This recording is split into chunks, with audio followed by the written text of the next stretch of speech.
Welcome to Manifestation Mastery. This lesson is going to be talking about inner and outer intentions. We have two types of intentions. Inner intention is our own personal intention. This is what seeks to impact the world directly by action/force. For example, you need to do something to get something else. Inner intention is directly with what you can physically do to get what you want. Our inner intentions can be a bad thing because the ego can get in the way and desire the wrong things which can hurt others. If you fully don't understand what the ego actually is, there is a spiritual/higher self, and then there is a physical self, which is your body. The ego is the part which complains about everything and sees mistakes in other things and other people and in yourself.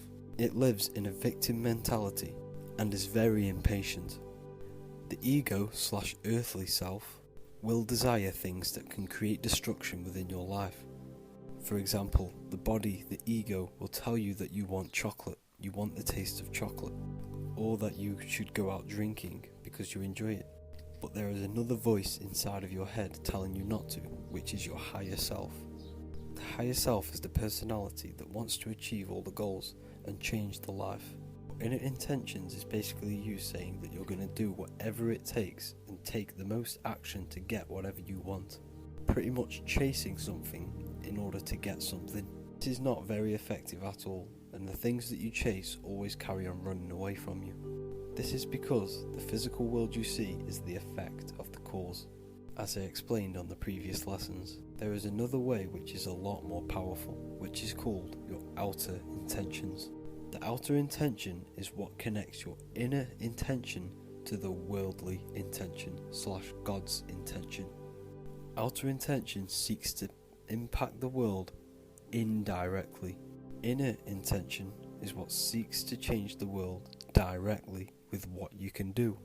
Outer intention is what seeks to change the world indirectly with all the possible combinations to manifest the desired reality. For example, inner intention is about doing to get something, but outer intention is the intention that you're going to get it no matter what, whether you take action or not. So basically, letting go. Outer intention is the one that you want to use at all times. So inner is choosing to do something, but outer is saying it's going to happen by itself, going with the flow. It's going to manifest by itself. By using the outer intention, you're keeping yourself open to all the different ways that your goal could manifest. By using this intention, you're using the emotion of belief. By believing that you're going to get something, no matter what, is putting out the right vibration of your desired reality into the quantum field around you. As I've already explained, it's very important to understand the law of vibration and what vibration and emotions that you're putting out.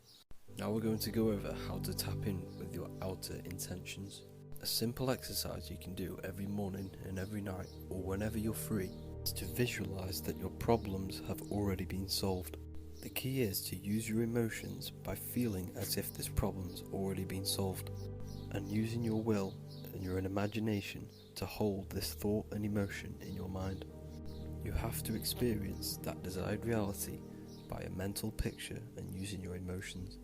Instead of actually going out there and saying, I'm going to do this to fix this and it will happen, you can use your outer intentions by believing it's already been solved, and you are attracting all the different scenarios in which it can be solved. This is removing the ego, because the ego thinks it can solve everything. Instead of using the ego, you can use the universe and give all of your problems over to it, because in fact, your consciousness is the whole universe in itself. You are the universe experiencing itself. So the key is to focus on the goal achieved by itself without you having to do anything, and try to visualize this at least 2 times a day. I used this technique when I was unclear with what I was going to do with my life. I constantly reminded myself and believed that it would all be okay and something would come. And one day I got the idea to start a TikTok. Just by me reposting other people's videos on TikTok, it started to open the door to create my own content. Once I started to create my own content, I got the idea of creating a YouTube. You never know what one little decision can do and how it snowball effects. Just by starting something small, it can open many other doors which lead very far down a road. And this is exactly what happened to me. It's so important to use your outer intention because it keeps all of the doors available open. Even though inner intention can be effective sometimes, you are not keeping yourself open to all the options, and you are limiting yourself to what can happen. Key is to believe and believe and believe. By using this emotion, you're putting out the right vibrational frequency into the quantum field. On the other hand, this does not mean that you should sit around visualizing all day and meditating and doing all these practices. You have to have balance with action as well. If you get an idea in your head, you should take execution on it. When getting started to do something, always ask yourself, what can I do to provide for others? What you put out is what you get back. By keeping your intentions on what you can give to people, you are helping someone gain whilst they can help you as well. Plus, you are building good karma for yourself. You have to understand, on the inside, we are all the exact same consciousness, and this consciousness is abiding all the same laws. Therefore, whatever you do to someone else will come back to you no matter what. This is because everything is mirrored. We are all the exact same consciousness, and this consciousness is abiding and following all of the same laws. So always keep in mind, keep your intentions pure and how you can help people. This will also help you raise your vibration.